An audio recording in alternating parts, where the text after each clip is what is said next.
छात्रों नमस्कार। महाराजा सूरजमल कॉलेज के ऑनलाइन क्लासेज में आपका बहुत बहुत धन्यवाद। इसमें अपने जो टॉपिक चल रहा है बी पार्ट सेकंड का जो टॉपिक चल रहा है मानव भूगोल, ये मानव भूगोल बी पार्ट सेकंड का है। तो इसमें अपने आज जो आपने पढ़ने जा रहे हैं वो है modern school thought in human geography, यानी modern school thought in human geography, यानी मानव भूगोल की आधुनिक विचारधाराएं, यानी मानव भूगोल की आधुनिक विचारधाराएं, यानी जो ह्यूमन ज्योग्राफी है उसने आधुनिक कौन कौन सी विचारधाराएं प्रस्तुत की, उन विचारधाराओं का आज अपने इस ऑनलाइन क्लासेज में अपने क्या करेंगे, अध्ययन करेंगे। तो इसमें जो आधुनिक विचारधाराएं हैं, इन आधुनिक विचारधारा में मुख्य रूप से देखा जाए तो तीन विचारधाराएं हैं। वो तीन विचारधाराएं नीतिवाद है, संभववाद है और नवनीतिवाद है। यानी तीन विचारधाराएं हैं। ये तीन विचारधाराएं एग्जाम की दृष्टि से मुख्य मानी जाती है और इसमें से ज़्यादातर जो क्वेश्चन पूछा जाता है वो ये नवनीतिवाद के बारे में पूछा जाता है। तो ये मानव भूगोल में मुख्यतः मानव पर्यावरण संबंध तथा उनसे उत्पन्न सांस्कृतिक दृश्य भूमियों का क्या किया जाता है, अध्ययन किया जाता है। किसमें? आधुनिक विचारधाराओं में। तो क्या है मानव भूगोल में मुख्यतः मानव पर्यावरण संबंध तथा उनसे उत्पन्न सांस्कृतिक की दृश्य भूमियों का क्या अध्ययन किया जाता है और वो अपने आप में एक मानव का संपूर्ण अध्ययन की क्या देता है, जानकारी देता है। तो मानव द्वारा पर्यावरण से अंतःक्रिया मुख्य रूप से प्रौद्योगिकी के माध्यम से की जाती है। मानव भूगोल में मानव पर्यावरण संबंधों के संबंध में क्रमशः तीन विचारधाराओं का उदय हुआ जो मानव व पर्यावरण के महत्व को समझाता है। जो मानव व पर्यावरण के महत्व को क्या करता है, समझाता है। फर्स्ट है इसमें नीतिवाद, पहले है नियतिवाद, निश्चयवाद, नीतिवाद, निश्चयवाद या पर्यावरणवाद। पर्यावरणवाद,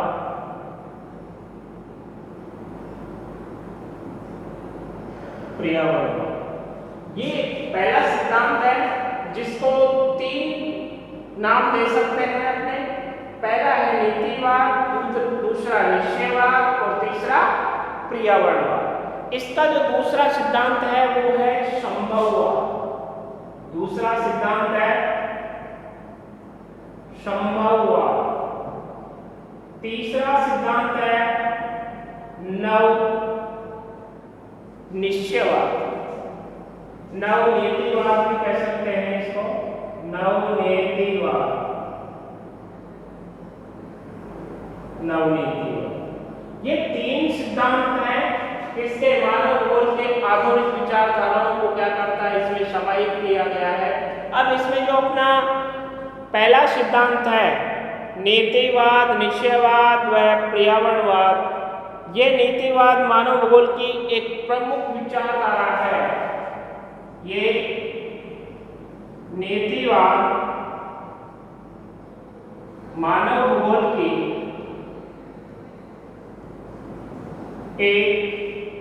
नीतिवाद मानव भूगोल की एक प्रमुख विचारधारा है। एक प्रमुख विचारधारा है जो मानव पर्यावरण संबंध की व्याख्या को, जो मानव संबंध की व्याख्या को पर्यावरण को सर्वशक्तिमान और समस्त मानवीय क्रियाओं का नियंत्रण मानती है। यानी इसमें क्या है, नीतिवाद मानव भूगोल को एक प्रमुख विचारधारा है जो मानव पर्यावरण संबंध की व्याख्या में पर्यावरण को सर्वशक्तिमान और समस्त मानवीय क्रियाओं का नियंत्रण मानती है। इसके अनुसार मानव अपने पर्यावरण की देन है और समस्त मानवीय क्रियाएं भौतिक दशाओं और भौतिक दशाओं का क्या होता है, नियंत्रण होता है। भौतिक दशाओं के अनुसार ही मनुष्य के शारीरिक घटक भोजन, वस्त्र, आवास आदि प्राथमिक आवश्यकताओं, व्यवसायों तथा सामाजिक सांस्कृतिक क्रियाओं का निर्धारण होता है। किसके माध्यम से? नीतिवाद के माध्यम से, निश्चयवाद के माध्यम से, पर्यावरणवाद के माध्यम से। यानी एक ही चीज को तीन तरह से अपने क्या कर सकते हैं, स्पष्ट कर सकते हैं कि यानी मानव अपने पर्यावरण की ही देन है और समस्त मानवीय क्रियाएं भौतिक दशाओं द्वारा नियंत्रण होती हैं। तो भौतिक दशाओं के अनुसार ही मनुष्य के शारीरिक घटक जैसे भोजन है, वस्त्र है, आवास है आदि प्राथमिक आवश्यकताओं यानी मानव की तीन मूलभूत आवश्यकताएं क्या हैं? रोटी, कपड़ा और मकान। प्राथमिक आवश्यकताओं, व्यवसायों तथा सामाजिक सांस्कृतिक क्रियाओं का निर्धारण किया जाता है। किसके माध्यम से? निश्चयवाद के माध्यम से। इस विचारधारा का मूल भाव यह है कि प्रकृति स्वामी है, यानी प्रकृति स्वामी है, प्रकृति स्वामी है तथा मानव उसका सेवक, तथा मानव उसका सेवक। यानी ये क्या है? कोटेशन है, सेवक है। यानी प्रकृति स्वामी है तथा मानव उसका सेवक है। यानी प्रकृति क्या है? स्वामी है, मालिक है। यानी प्रकृति मालिक है और उसका सेवक कौन है? सेवा करने कौन है? मानव है।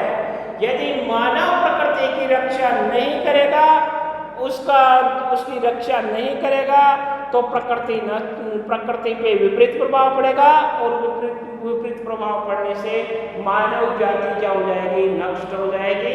इसलिए प्रकृति स्वामी है तथा मानव उसका सेवक है। यानी इससे स्पष्ट होता है, यानी पर्यावरण को जितना मानव ह्रास कर रहा है उतना ही मानव शक्ति पर दुष्प्रभाव पड़ते जा रहे हैं। जैसे तापमान पतन दर क्या हो रही है? बढ़ती जा रही है। अब तापमान बढ़ रहा है तो जो ओजोन परत है उसमें क्या हो रहा है? छिद्र हो रहा है अंटार्कटिका महाद्वीप में।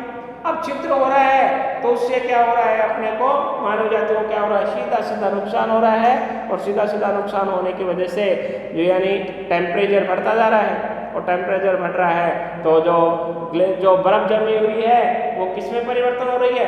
पानी में परिवर्तन हो रही है। अब पानी में जब परिवर्तन हो जाएगी तो एक दिन क्या होगा कि अपने जो प्रकृति है जो किस में समा जाएगी?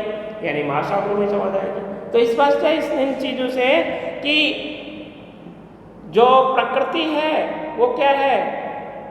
प्रकृति एक स्वामी है तथा मानव उसका सेवक है।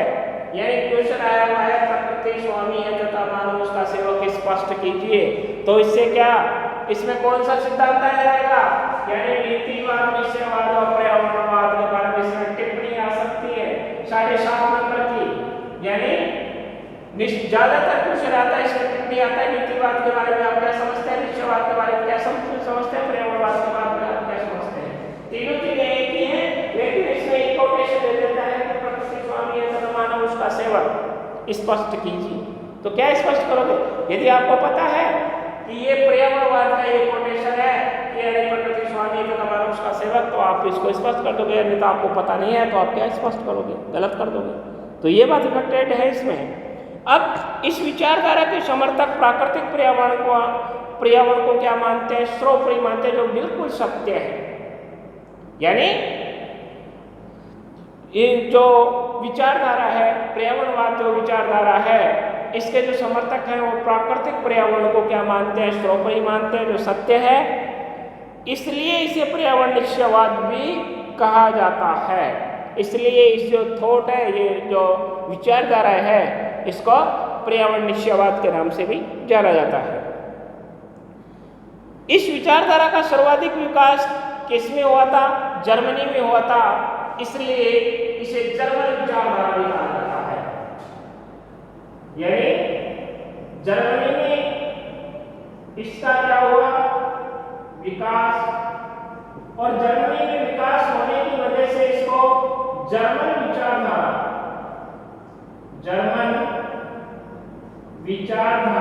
के नाम से भी जाना जाता है। कौन सी विचारधारा? वही पर्यावरणवाद, इसलिए इसको जर्मन विचारधारा के नाम से भी जाना जाता है। नीतिवाद विचारधारा की जड़ें अत्यंत प्राचीन हैं, यानी बहुत गहरी हैं। मानव सभ्यता के विकास के आरंभिक तथा प्रवर्ती काल में, जब तक मानव का वैज्ञानिक तथा तकनीकी ज्ञान बहुत कम विकसित था, तो मानव जीवन तथा समस्त क्रियाएं प्राकृतिक तत्वों द्वारा नियंत्रित होती थी। इसीलिए इसी प्राचीन भारतीय यूनानी विचारकों ने प्रकृति के प्रभाव को ही प्रधानता दी। यानी भारतीय व यूनानी विचारक थे, उन्होंने प्रकृति के प्रभाव को की क्या दी? प्रधानता दी। अब प्राचीन नीतिवादी विचारक, तो प्राचीन नीतिवादी विचारों के बारे में उसमें ऑब्जेक्टिव टाइप क्वेश्चन आ जाता है कि प्राचीन नीतिवादी विचारों में निम्न में से कौन सा नहीं है? जो है वो तो हिप्पोक्रेट्स है, हेरोडोटस है, न्यूक्लियोफाइड्स है, अरस्तु है, स्ट्रेबो है। अब इनमें से एक का नाम गायब करते हैं, निम्न में से कौन सा प्राकृतिक नीतिवादी विचारधारा के जनक नहीं है? तो हो गया। तो इसमें क्या होता है कि ऐसे क्वेश्चन, ज़्यादातर क्वेश्चन आते हैं और उनको करना पड़ता है। अब दूसरा अपना जो सिद्धांत है वो है संभववाद। कौन सा है? संभववाद विचारधारा है, यानी मानव भूगोल की आधुनिक विचारधारा, मनुष्य की विचारधारा है, उसको किस नाम से जाना जाता है? संभववाद। अब जो संभववाद शब्द है, इसके जनक मानव भूगोल में जो संभववाद विचारधारा है, इसके जनक है ब्लांस। कौन है? ब्लांस। ये ब्लांस इसके संभववाद विचारधारा के जनक माने जाते हैं। इस विचारधारा का जनक ब्लांस को माना जाता है। इस विचारधारा का विकास किसमें हुआ? फ्रांस में। इस विचारधारा का जन्म कहाँ हुआ? फ्रांस में। क्वेश्चन बहुत बार क्वेश्चन नेट में पूछा गया है कि संभववाद विचारधारा है, उसका जन्म कौन है? ब्लांस है, और इसका कहाँ हुआ? फ्रांस में इसका क्या हुआ? जन्म हुआ। यानी कहाँ से विकसित हुई थी? फ्रांस से। अब इस विचारधारा का विकास फ्रांस में ब्लांस है, ब्रुन्स है, फेब्रे है, डिमाजिया है, ब्लेंजार्ड है आदि भूगोलवेताओं के विचारों से इसका जन्म हुआ। इसलिए इसे भूगोल की फ्रांसीसी विचारधारा भी कहते हैं। इसको उसको कौन सी? वो जर्मन विचारधारा थी, और संभववाद कौन सी है? फ्रांसीसी। फ्रांसीसी विचारधारा, जिसमें ब्लांस हो गया। ब्लांस के बाद में ब्रुन्स, फेब्रे,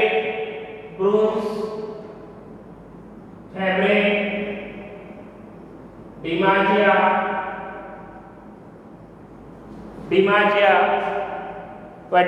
के बाद में है ब्लेचार्ड,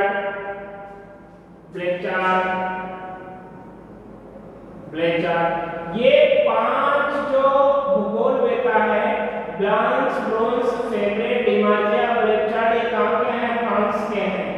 तो फ्रांस के हैं, फ्रांस में किसका हुआ? संभववाद विचारधारा का जन्म हुआ। इसलिए इस विचारधारा को, संभववादी विचारधारा को फ्रांसीसी विचारधारा के नाम से भी जाना जाता है। ऑब्जेक्टिव के लिए बहुत शानदार क्वेश्चन बनता है ये। अब इसकी जो विचारधारा है, इसका अर्थ स्पष्ट कीजिए। तो पृथ्वी तल पर विभिन्न प्रकार के वातावरण के क्षेत्र, यानी पृथ्वी तल पर विभिन्न प्रकार के वातावरण से क्षेत्र हैं, और प्रत्येक क्षेत्र का वातावरण उस क्षेत्र में मानवीय निवास की तथा मानव द्वारा संसाधन उपयोग की कुछ संभावनाओं को प्रस्तुत करता है। कौन? संभववाद। उन संभावनाओं का उपयोग मानव अपनी छांट यानी अपनी चॉइस के अनुसार करता है, यानी अपनी चॉइस के अनुसार उसका क्या करता है, उसकी छटनी करता है। यानी उदाहरण उष्णकटिबंधीय जलवायु में जैसे चावल है, गन्ना है, जूट है, रबर है, चाय है, कॉफ़ी है आदि फसलों को क्या करता है, उत्पन्न करने की क्या होती है, संभावनाएं होती हैं। और वहाँ के किसान अपनी इच्छा से कोई न कोई फसल छांट सकते हैं, और कोई किसान चावल की खेती करता है तो कोई गन्ने की करता है, और वह अपनी आवश्यकता के अनुसार, रुचि तथा क्षमता के अनुसार अपनी छांट का क्या करता है, प्रयोग करता है, अपनी चॉइस का क्या करता है, प्रयोग करता है। यही क्या है, संभववाद है। अब जैसे लुशियन फैब्रे है, अब लुशियन फैब्रे ने संभववाद शब्द का सर्वप्रथम क्या किया था, प्रयोग किया था। किसने? लुशियन फैब्रे ने सबसे पहले संभववाद शब्द का प्रयोग करने वाला लुशियन फैब्रे था। और लुशियन फैब्रे ने संभववाद का सर्वप्रथम 1922 में अपने पुस्तक जोग्राफिकल इंट्रोडक्शन ऑफ हिस्ट्री यानी 1922 में जोग्राफिकल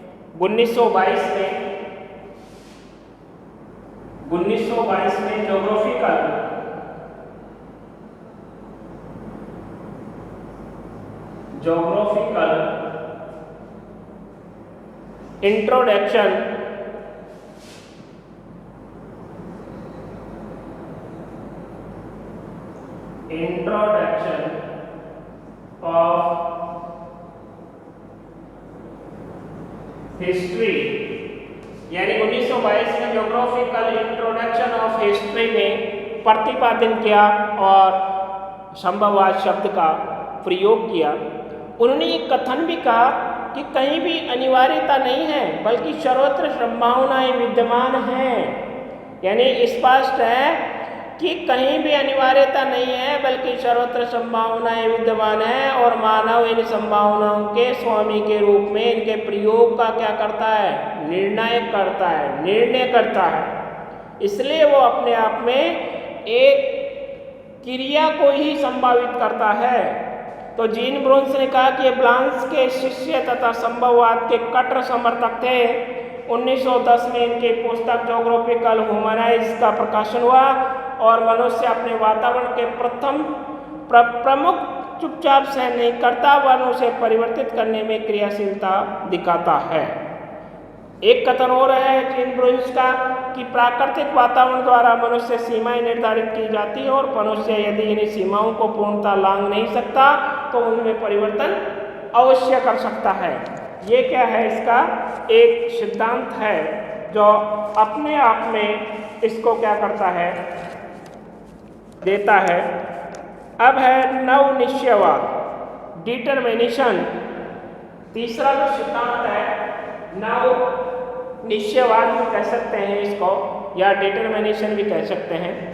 नवनिश्चयवाद या नीतिवाद। नवनिश्चयवाद जो सिद्धांत है, बहुत मस्त सिद्धांत है। ये जो सिद्धांत है ये गिरफिथ टेलर ने दिया था, और गिरफिथ टेलर ने ये समझाने की कोशिश की थी कि नवनिश्चयवाद जो विचारधारा है ये एक शहर में जो ट्रैफिक पुलिस है उस ट्रैफिक पुलिस के अकॉर्डिंग कार्य करता है। यानी मानव पर्यावरण संबंधों का नवीन दृष्टिकोण यह है कि मनुष्य को अपने निजी क्षेत्र में उपलब्ध संसाधनों पर आधारित रहना चाहिए और उनका दोहन उतना ही करना चाहिए जितना प्रकृति को पुनः लौटा सके, या वे संसाधन जैविक तंत्र में से पुनः आरंभ कर सके। यानी समझ में आया? यानी इसमें मानव यानी संसाधनों पर स्पष्ट है कि नवीन दृष्टिकोण का यह है कि मनुष्य को अपने निजी क्षेत्र में उपलब्ध संसाधनों पर आधारित रहना चाहिए और उनका दोहन उतना ही करना चाहिए जितना प्रकृति को पुनः लौटा सके या वे संसाधन जैविक तंत्र से पुनः आरंभ कर सके। इस विचारधारा को नव निश्चयवाद या आधुनिक निश्चयवाद यानी प्रेजेंट डे डिटरमिनेशन कहा गया है, यानी प्रेजेंट डे डिटरमिनेशन कहा गया है। इस मध्य मार्ग की विचारधारा के प्रतिपादक गिलफर्ड टेलर हैं, यानी गिलफर्ड टेलर हैं जिन्होंने इसे रुको और जाओ के नाम से कहा। यानी क्या? रुको और जाओ, यानी ये क्रिया है। यानी गिलफर्ड टेलर के अनुसार रुको और जाओ यानी जो मुख्य जो सिटियां होती हैं, महानगर होते हैं, उसमें जो बत्ती लगी हुई होती है, उसमें जब रेड बत्ती हो जाती है तो वहाँ का जो साधन है, वहाँ के जो यातायात का साधन है वो क्या है? रुकते हैं। और जब ग्रीन बत्ती होती है तो वो चालू होते हैं। तो इसको रुको एंड जाओ के नाम से गिलफर्ड टेलर ने स्पष्ट किया है कि वो विचारधारा है जो मनुष्य को क्या करती है? प्रभावित करती है। और गिलफर्ड टेलर ने अपने पुस्तक 20वीं शताब्दी में भूगोल ज्योग्राफी इन 20 कंट्री में प्रस्तुत किया। ज्योग्राफी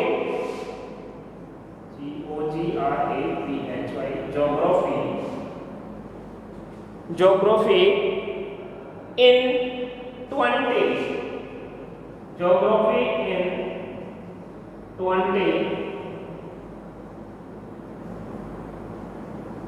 कंट्री, ज्योग्राफी इन 20 कंट्रीज में, कंट्री ये 1951 में प्रतिपादित हुई थी, 1951 में प्रतिपादित हुई थी। उसमें स्पष्ट किया गया कि इस तथ्य पर बल दिया गया है कि पर्यावरणीय नियंत्रण की उपेक्षा नहीं की जा सकती, लेकिन इसके द्वारा निर्धारित सीमाओं में भी नहीं बांधा जा सकता। यदि मान के चलो, यदि जो ट्रैफिक पुलिस है वो यातायात को नियंत्रण कर सकते, उसको रोक सकती है, लेकिन उसको बांध नहीं सकता, उसको काफी समय तक नहीं रोक सकता। क्यों? क्योंकि वो नियमताओं से क्या है? बंधा हुआ है।